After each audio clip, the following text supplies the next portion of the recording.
지금 하나에서 영상 레이더가 나오는데 제가 계속 주장을 하던 것이 꼭 분명히 군사기술에서 방산기술에게서 나오는데 전파를 쏴가지고 그것을 영상화 시키는 기술은 이미 뭐냐면은 저기 위성에서 나와 있습니다. 그러나 A사 레이더라든지 이런 건 나와 있지 않거든요. 위성에서 나와 있는데 그 부분에 대해서 제가 A사 레이더를 그렇죠. 전파를 쏴가지고 영상을 획득하는 이 기술에 대해서 제가 말씀을 했어요. 앞으로는 모든 A사 레이더가 앞으로 영상화 기술로 가게 될 거다. 그래서 하나의 큰 안테나에서 이렇게 전파를 쏘는 공격 방식의 전파를 탐지하고 상대방의 전투기를 또는 그것을 전파를 쏴가지고 전파 열로서 태우는 제 방식. 그러니까 뭐냐면은 서로 파형이 틀린 여러 개의 전파를 한꺼번에 쏴가지고 상대방의 전투기에 딱 맞으면은 제 평균 이론을 따라서 그것은 하나로 강하게 융합이 된다는 거죠. 상대방의 전투기가 금속으로 되어 있잖아요. 철이라든지.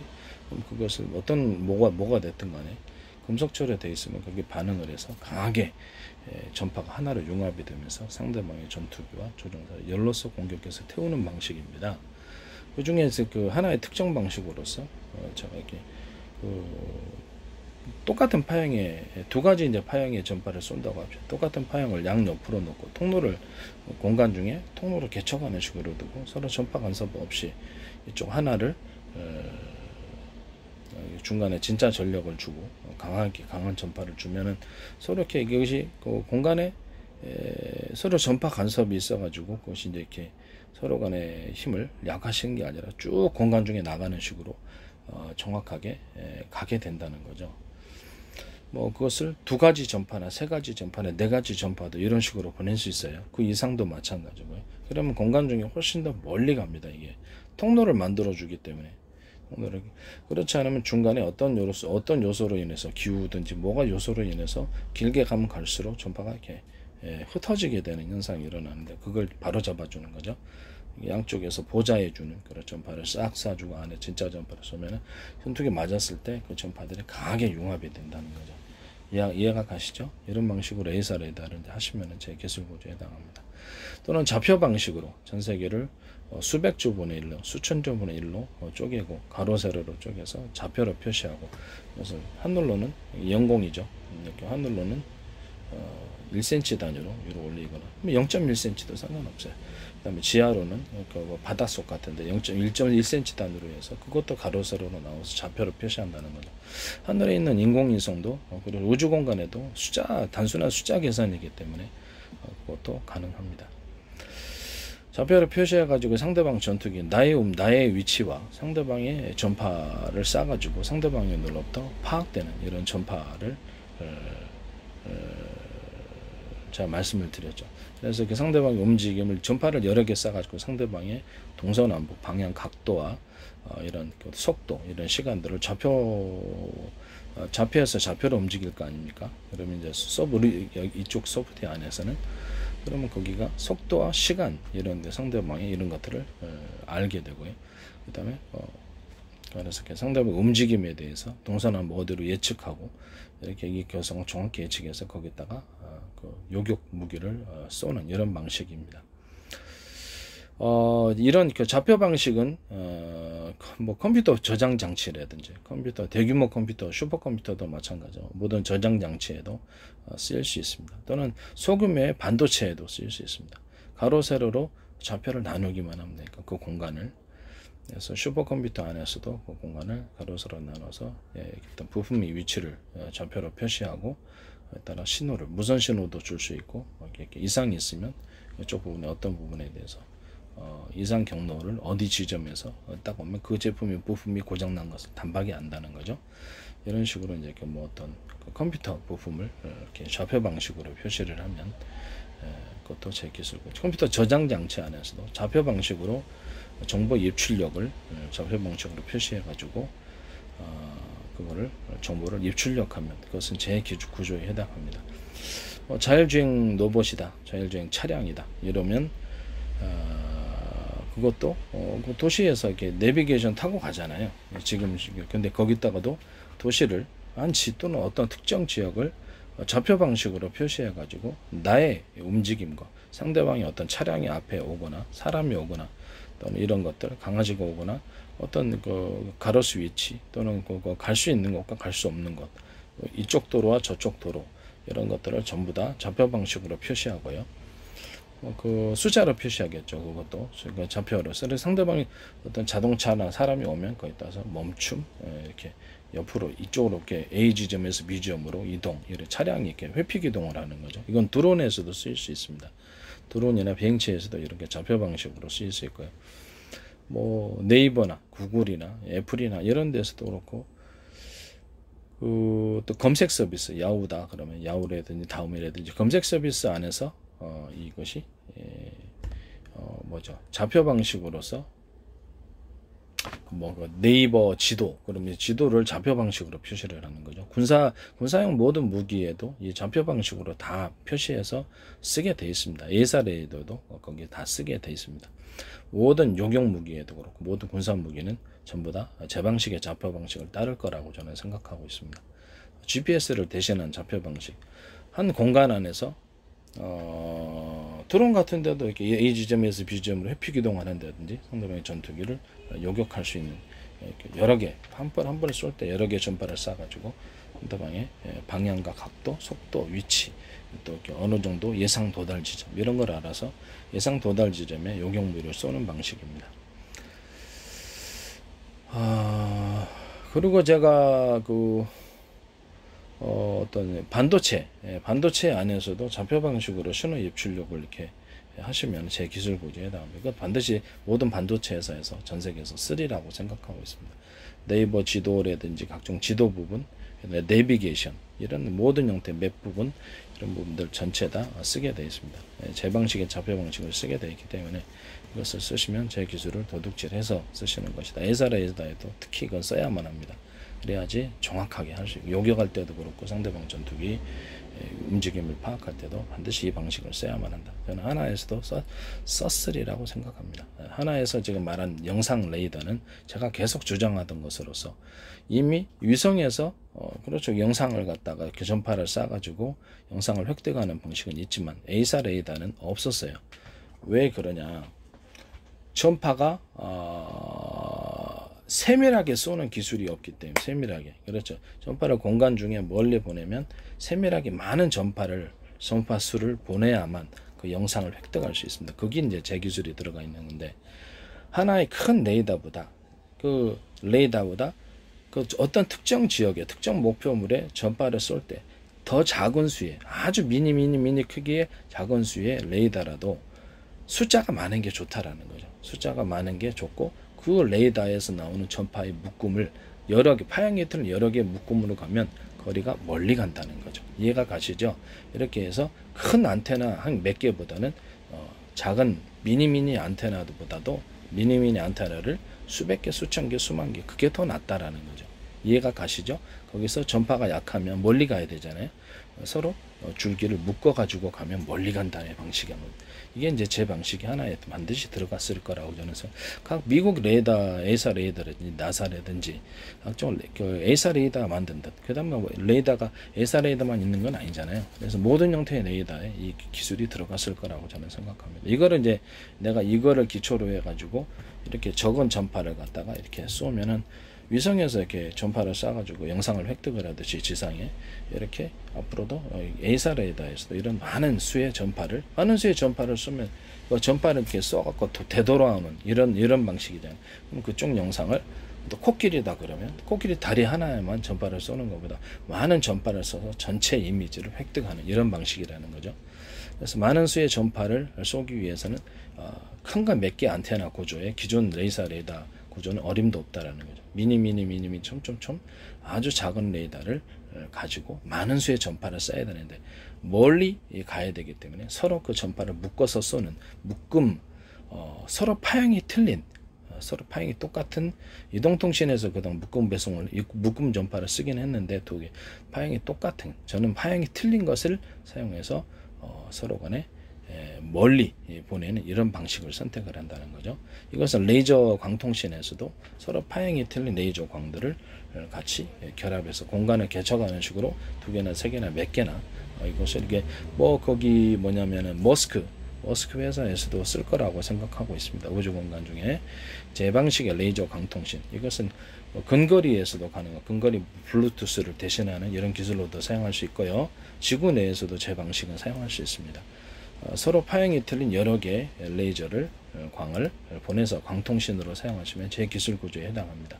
이것은 제가 특유로 이렇게 주장한 그런 부분들이라는 것을 말씀을 드립니다. 그리고 레이서 레이더의 제 방식의 어떤 그 전기를 공급을 할 때 서로 어떤 전선에 있어서 서로 굵기가 틀린 전선을 인위적으로 보내서 전기를 펄스 방식으로 바꾼 이 방식이 반드시 들어갔으리라고 생각합니다. 또는 모타 회전이다. 그럼 모타 회전에 있어서 모타 부분을 썼다. 그러면 거기도 서로 파형이 틀린, 서로 굵기가 틀린 전선을 인위적으로 써가지고 그래서 펄스 방식, 그러니까 뭐냐면 주파수 방식으로 바꾸는 방식으로, 그래서 이렇게 에너지를 업 시켜주는, 에너지를 강력하게 만들어주는 이 기술이 들어갔으리라고 생각합니다. 레이서에 필수적으로 들어가야 됩니다. 이것도 제 기술입니다. 저는 하나의 군사 기밀을 알지 못합니다. 제 기술에 대해서 그냥 얘기를 하고 있는 겁니다.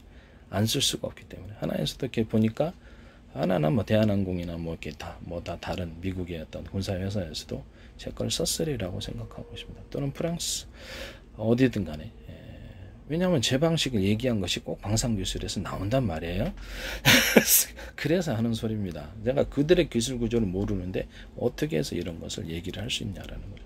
전원 공급기 방식에 있어서도 서로 전원 공급기가 이제 여러 방식이 있을 수 있습니다만은 제 방식의 금속 배터리, 서로 금속을 배터리를 이렇게 어떤 금속의 어떤 나노 크기로도 가능해요. 반도체에서도 쓸 수 있는 배터리입니다. 이거를 카패시터 역할을 하게끔 하면서 동시에 배터리 역할을 하는 금속 배터리인데, 그 방법은 이렇게 있습니다. 서로 작은 알갱이들, 그러니까 작은 어떤 입자들을 금속을 만들 때부터 표시하는 거. 그러니까 대중소 이렇게 크기를 틀리게 해가지고 전부 다 놓으면은 전기 흐름이 굉장히 좋아집니다. 그것을 연결 구조로만 서로 굵기가 틀린 입자를 배치를 하는 거예요. 크기가 틀린 입자. 그러면 거기서 펄스 방식의 주파수가 흐르는데 그거를 판으로 딱 만들어 놓습니다. 그러면 이제 전기선처럼 만들어 놓는 거죠. 그 안을. 그럼 그 안에서 전기가 주파수 방식으로 흐르게 됩니다. 그것을 수십 장이나 수백 장 겹쳐서 하고 절연 구조를 만들어서 발열 문제를 해결할 수 있습니다. 그것은 이제 금속 배터리로 만드는 거예요. 그것을 여러 개 합쳐가지고 전원 공급기를 사용하셨으면 제 기술 구조에 해당합니다. 그것은 태양열, 태양광을 빛으로 받아들여서 전기로 전환시키는데도 이 금속 배터리가 들어가게 되죠. 저는 이것을 태양광 전지로도 사용할 수 있다고 얘기를 했었고요. 그래서 이 부분에 대해서 다시 한번 말씀을 드립니다. 그리고 이 전원 공급기로 이 상태로 만들어 가지고 그래서 전선을 서로 각 부품이 필요로 원하는 만큼의 전력을 보내기 위해서 전선의 가닥수를 틀리게 해서, 어떤 데는 전선의 가닥수가 5개, 어떤 데는 2개, 3개, 1개, 전선의 가닥수를 틀리기 위해서 각각 전원을 공급하는 방식을 사용했을 거라고 생각합니다. 또는 전선의 굵기를 틀리기 위해서 각각 필요로 하는 만큼 전원을 공급했을 거라고 생각하고 있습니다. 이 기술은 어디서 나오냐면 전원 공급기에서도 나오지만은 제가 그 전기차, 뭐 현대 기아차가 됐든 어떤 중국이 기아 테슬라가 됐든 어디든 간에 전기차 만들 때 기존의 변속기를 없애버리고 전기 양을 통제해서 그것을 속도를 조절하자라는 방식입니다. 또는 전기 양을 통제해서 자동차 바퀴를 왼쪽이나 오른쪽에 각각 회전수를 틀리게 줌으로써 조향 장치로도 왼쪽으로 가거나 오른쪽으로 조향 장치를 사용할 수 있고요. 드론이나 비행체에서도 회전수를 틀리게 해서 오른쪽으로 왼쪽으로 이런 식으로 할 수도 있고요. 드론 같은 데서는 뭐 이렇게 프로펠러다 그러면 아래로 기울거나 위로 올리거나, 또는 분사 구조다, 연료를 분사해서 태워서 나가는 분사 구조다 그러면 그것도 아래로 가든지 위로 가든지 이런 식으로 해가지고 갈 수 있어요. 이런 방식도 제 기술 구조에 해당합니다. 그걸로 이제 조향 장치를 사용하는 거죠. 이 기술이 사용됐으리라고 생각합니다. 그러니까 뭐냐면은 그 변속기를 없애버리고, 전기차에 대해서 변속기를 없애버리고 전선의 가닥수를 틀리게 해서 그것을 공급을 해주는 방식인데, 현대 기아차나 이런 데서도 각 부품이 필요한 만큼 전선의 가닥수를 틀리게 공급해서 전력을 틀리게 공급하는 이런 방식이 사용됐을 거라고 생각하고 있습니다. 제 생각으로는 이것은 반도체나 기판 안에서도 똑같은 구조를 사용할 수, 전자적 반도체 설계회사도 이걸 다 썼으리라고 생각합니다. 그 중에서도 특히 파워를 급증시켜 주기 위해서 서로 굵기가 틀린 전선을 여러 개를 절연 구조를 갖지 않은 채 한 전선 그 피복 안에서 절연 구조를 갖지 않은 채 전선의 가닥수를 서로 굵기를 틀리게 만들어주면 이게 주파수 방식으로 바뀝니다. 펄스 방식으로. 이건 광소묘 안에서도 사용할 수 있는 기술입니다. 광소묘에서도 제가 얘기를 했더니 어떤 데 사용하시더라고요. 그래서 이렇게 광소묘의 빛을 증폭시키는 기술로서 서로 굵기가 틀린 이렇게 광소묘를 선을 배치해서 펄스 방식으로 바꿔서 빛을 증폭하는 그런 기술을 쓴 것을 제가 본 적이 있습니다. 제가 얘기하면 꼭 어디선가 나옵니다. 특히 YTN과 관련해서 많은 기술이, 제 기술이 거기서 어떻게 보면 갖다 쓰셨더라고요. 그래서 나중에 저는 소송하지 않아요. 나중에 저한테 상하신 분들이 주장할 거라고 생각하고 있습니다. 어쨌든 간에 이런 기술들을 내가 어떻게 아냐라는 거죠. 하나가 쓰는 기술들에 대해서 혹시나 그런 것이 있다면 제 기술 보조에 해당합니다. 영상 레이더도 제가 말한 방식이라는 거죠. 제가 이것은 이 영상 레이더에서 하나 여러 개 큰 안테나보다 아주 미니미니 촘촘촘이 안테나라도 수십 개, 수백 개, 수천 개, 이게 더 낫다라는 거죠. 수만 개 미니 구조로서 그것을 멀리 가기 위해서는 전파를 서로 섞어서 파형이 틀린 여러 개 전파를 묶어서 쏘는 방식으로 하면 많은 수의 전파를 쓸 수 있으면서도 멀리 갈 수 있습니다. 이것이 A사 레이더에서도 영상 레이더를 촬영할 수 있게 하는 방식이 될 것이다 라고 그때도 얘기를 했고요. 이것이 하나에 만약에 들어갔다면 내가 어떻게 군산 긴밀인데 그쪽 걸 알겠습니까? 제 기술이니까 얘기를 하니 이게 어디서 나오냐. 자율주행 차량에서도 나올 수 있어요. 자율주행 차량에서도 전파를 쏴가지고 영상화 시켜갖고 앞으로 이제 카메라가 전부 다 전파를 쏴갖고 나온다는 거죠. 그것이 휴대폰 카메라 안에서도 기존의 어떤 그 렌즈 방식이 아니라 광학 렌즈 방식이 아니라 전파를 쏴가지고 이렇게 나오고 군에서 이제 영상 감시 장비다 그러면 그것도 렌즈 방식이 아니라 전파를 쏴서 전부 다 나온다는.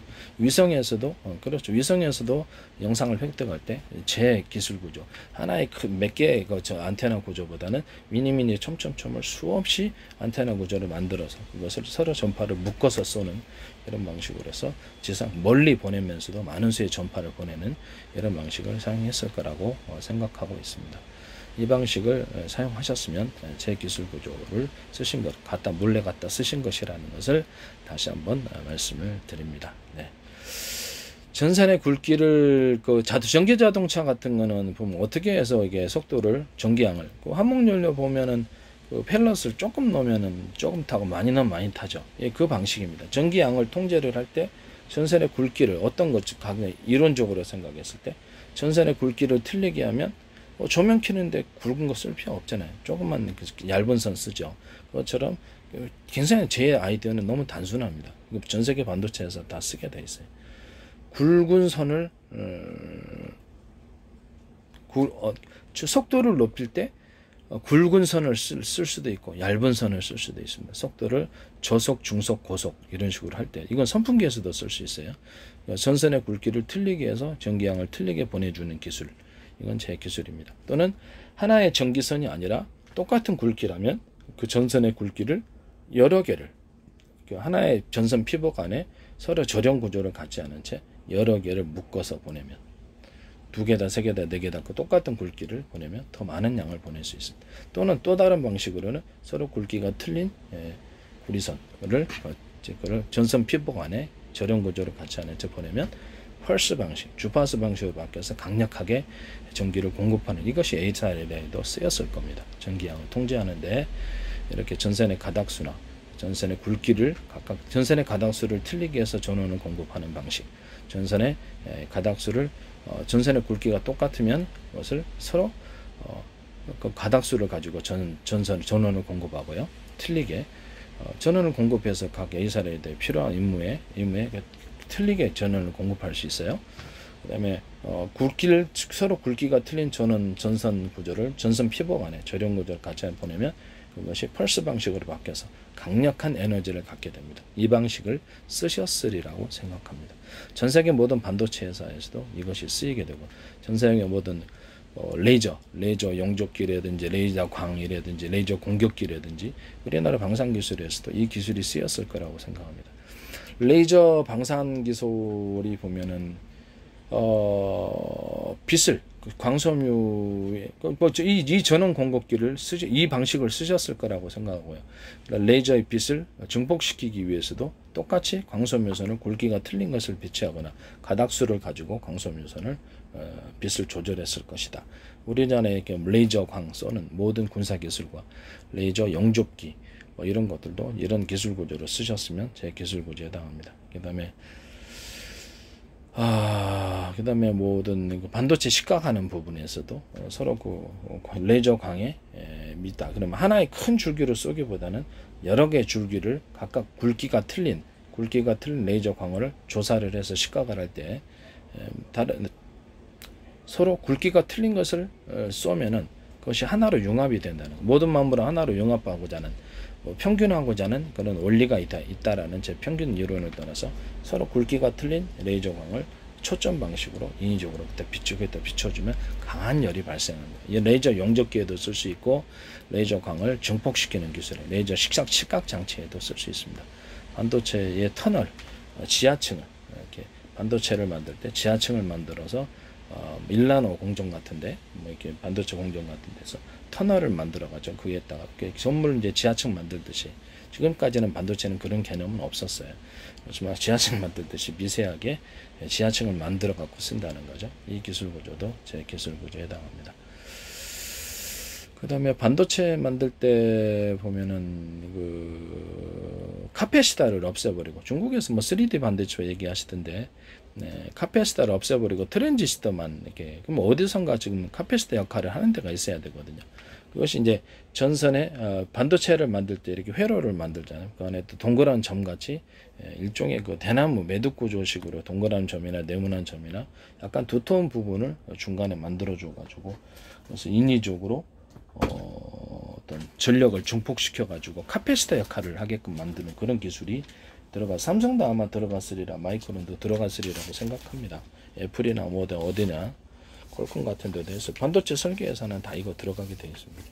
하셨으면 제 기술을 도둑질해서 쓰신 것이다 라는 것을 말씀을 드립니다. 어디서 썼는지는 잘 모르겠어요. 쓰셨으면 그렇다라는 거죠.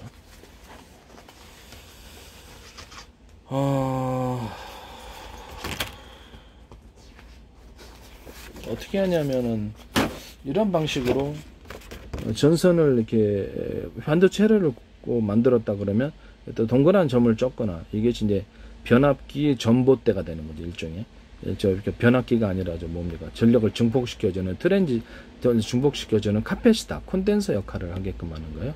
이런 식으로 합니다. 그리고 모타 같은데 들어가도 모타다 그러면 서로 굵기가 틀린 어떤 모타가 있잖아요. A사례에다 모타다 어디 자동차 모타다 그러면 서로 굵기가 틀린 구리선을 인위적으로 배치를 하고요.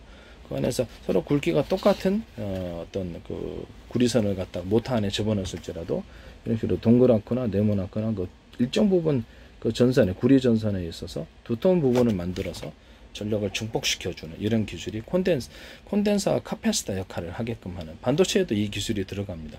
반도체에도 이 기술을 들어가 3D 반도체가 됐든 뭐든지 제 기술 구조라는 것을 말씀을 드립니다. 그리고 뭐 일반 전선을 만들 때도 이렇게 이런 식으로 굵기가 틀린 전선을 만들어서 전력을 멀리 송신할 수 있게 하는 한전에서도 어디서든 쓸 수 있는데 LS 산전이든 이런 식으로 굵기가 틀린 전선을 써가지고 전력을 멀리 송출하는 이런 기술 구조도 이런 형태의 기술 구조도 제 기술 구조에 해당한다는 것을 말씀드립니다. 그리고 뭐 전력을 갖다 변압기를 없애버리고 전선의 가닥수 한전이다 LS 산전이다 그러면 이렇게 전기선 만들잖아요. 전선의 가닥수를 틀리게 해서 변압의 구조로 어떤 데는 10개 만들어주긴 5개면 그리고 전력이 많이 가다가 5개로 다운돼서 가는 거겠죠. 전력이 이런 식으로 뭐 자동차 도로로 얘기를 하자면 8차선에서 4차선으로 줄여주면 이쪽으로 이렇게 그렇죠. 자동차가 제한돼서 흘러가거나 4차선에서 8차선으로 늘려주면 그리고 자동차가 원활하게 흘러가게 되는 거죠. 이런 식으로 이제 전선 구조를 LS 한전이든 전 세계 전기회사 전선 구조 그다음에 한전에서도 만들어졌으면 새로운 형태의 변압 구조인 거죠. 변압기가 필요 없는 전선의 가닥수를 가지고 저는 전선의 가닥수나 굵기의 틀림, 전선의 굵기를 틀리게 해서 변압 구조를 가지시면 제 기술 구조라는 것을 제 기술 훔쳐서 쓰신 거죠. 어딘지는 모르겠는데. 그다음에 자동차, 전기 자동차다 그러면 제가 참 많이 얘기했는데 꼭 제 기술이 어디선가 나타나요. 현재 있는 전기 배터리를 8개 정도나 하여튼 몇 개나 회사 마음이에요. 여러 개로 분할을 하고요. 각각 벽벽 구조 안에 들어가게 됩니다. 그래서 이것이 이제 하나가 만약에 시스템이 이 배터리가 고장 났을지라도 그쪽 부분은 화재 염려 없이 딱 산소까지 차단시켜 버리고 이렇게 화재가 안 나도록 그렇게 만들어 전원을 끊어버립니다. 자동. 그래서 현재 있는 배터리가 너무 과밀 집적화되어 있잖아요. 그래서 발열 문제가 있기 때문에 이 부분이 문제가 커요. 그리고 겨울에도 시동이 잘 안 걸리는 문제가 있어요. 그걸 위해서 이렇게 격벽 구조를 가져서 이게 배터리를 일종의 보온 시스템을 만들어주고 이것도 쓰시더라고요. 어떤 회사에서 YTN에서 쓰시는 제가 얘기를 했었거든요. 그리고 제 방식의 병렬 방식은 전 세계 반도체에서와 모든 전기 기술에는 다 쓰게 돼. 전원 공급기에 다 쓰게 돼 있고요.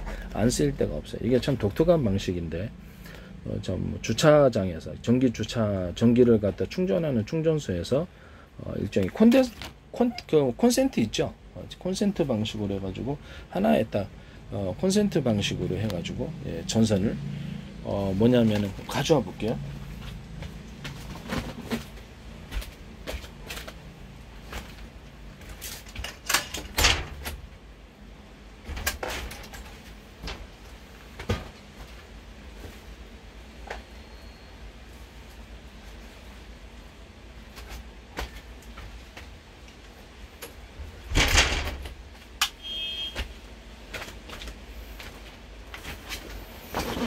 현재 있는 콘센트가 있는데 지금 보면 저는 배터리를 8개로 분할을 했지 않습니까? 8개 분할을 했는데 이 콘센트가 이제 그 역할을 하는 콘센트가 하나 들어가야 되고요. 전기 충전소에서는 이렇게 각각 꼽아주지 않죠. 각각 꼽아주면 좋은데 하나로 꼽아줄 거 아니면 그러면 전선 구조를 틀리게 해서 이것을 8군데다 만약에 이론적으로 생각했다. 배터리가 8개에서 한꺼번에 충전하는 방식인데 이것도 쓰시더라고요.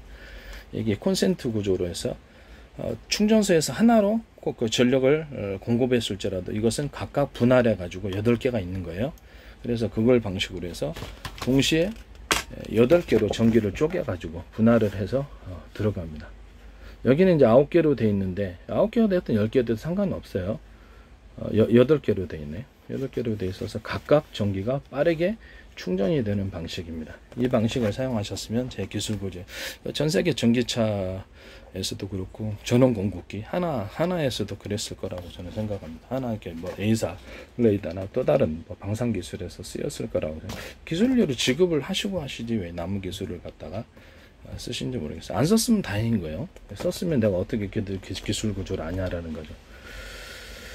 그 다음에 전력을 제가 지금 전기 자동차의 변속기를 없애버리자 그러면서 전기양을 통제하면 된다라고 얘기를 했어요. 그래서 좀 배터리다 그러면 1개에서 쓰는 거하고 2개에서 쓰는 거하고 양이 똑같을 수가 없잖아요. 전기양이 들어오는 게.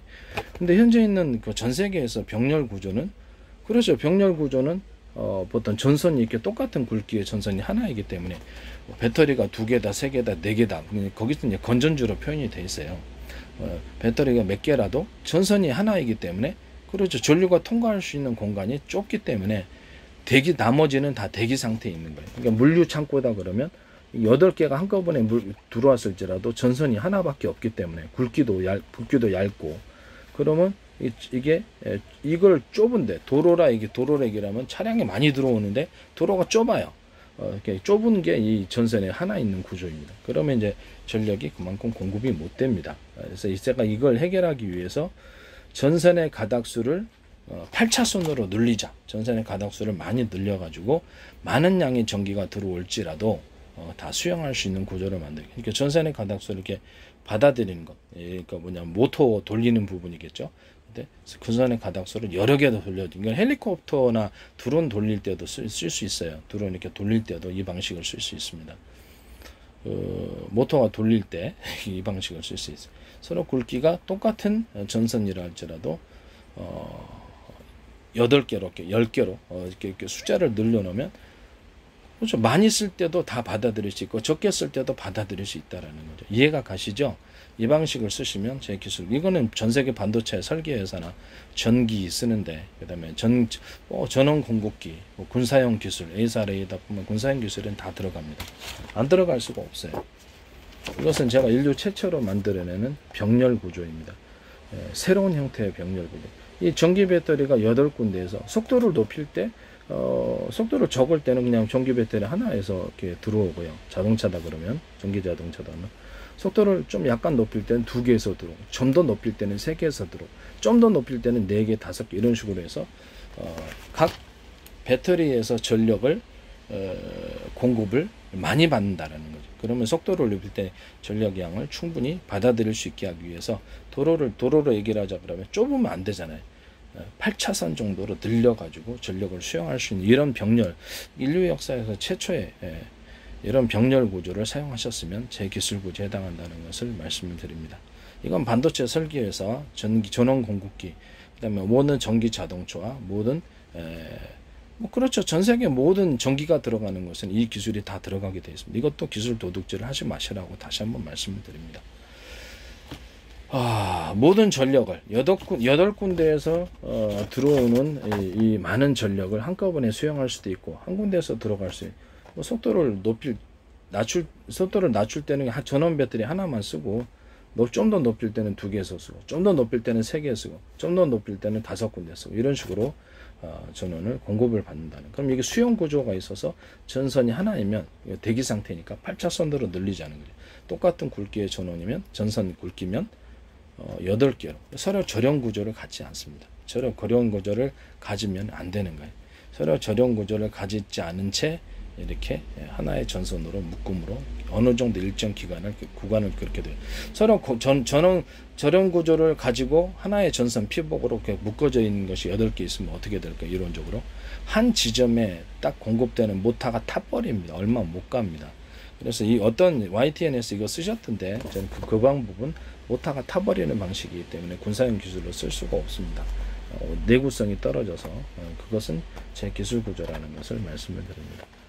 이런 식으로 해서 전 세계 병렬 구조에 있어서 수용할 수 있는 전선의 절연 구조를 갖지 않은 채 하나의 전선 피복 안에 수많은 굵은 똑같은 굵기라면 여러 개의 전선을 구리선을 둬가지고 수용 구조 8차선 정도의 전선의 가닥수를, 구리선의 가닥수를 많이 늘려서 이것을 전선의 수용 구조, 전력이 많이 들어올 때도 수용할 수 있고 적게 들어올 때도 수용할 수 있는 이런 구조를 갖는다는 거죠. 그래서 그 자동차 변속기를 없애버리고 전력량을 이걸로 통제해가지고 하자라고 얘기를 했었어요. 이것은 헬리콥터나 드론이나 선풍기 같은데 이런 전선의 굵기를 틀리게 해가지고 갈 수도 있고요. 기존의 모든 형태의 로봇들, 그 다음에 기존 로봇들에게도 이 기술이 전원이 공급돼야 되니까 이 방식을 쓸 거라고 생각하고 있습니다. 그래서 이런 병렬 방식의 속도를 높일 때는 그렇게 여러 개의 배터리를 쓰고, 속도를 낮출 때는 1개나 2개 정도 쓰게 배터리, 이런 식으로 전 세계 로봇에 있어서 이 기술이 이런 저는 새로운 형태, 인류 역사상 처음으로 만들어낸 새로운 형태의 병렬 구조를 쓰셨으면 제 기술을 도둑질해서 하는 것이다 라는 것을 다시 한번 말씀을 드립니다. 제가 얘기하면 꼭 어디선가 나타나요. 이게 그냥 기술료 주급하고 그냥 쓰시면 되는데 왜 그런지 저도 이해가 안 갑니다. 나중에 두고두고 학원이 되지 않겠습니까? 남의 기술 도둑질에 썼으면, 만약에 어디선가 썼다면, 어딘지는 모르겠습니다만 어디서 썼다면 이렇게 두고두고 문제가 자기 거라고 주장할 수가 없는 거죠. 네. 그리고 그들의 기술 구조를 내가 모르는데 어떻게 해서 내가 얘기하고 다 아느냐라는 거죠. 이게 이상하죠. 내가 군사 기술도 내가 어떻게 알겠어요. 회사에서 그 회사하고는 아무런 관련도 없는데, 그죠?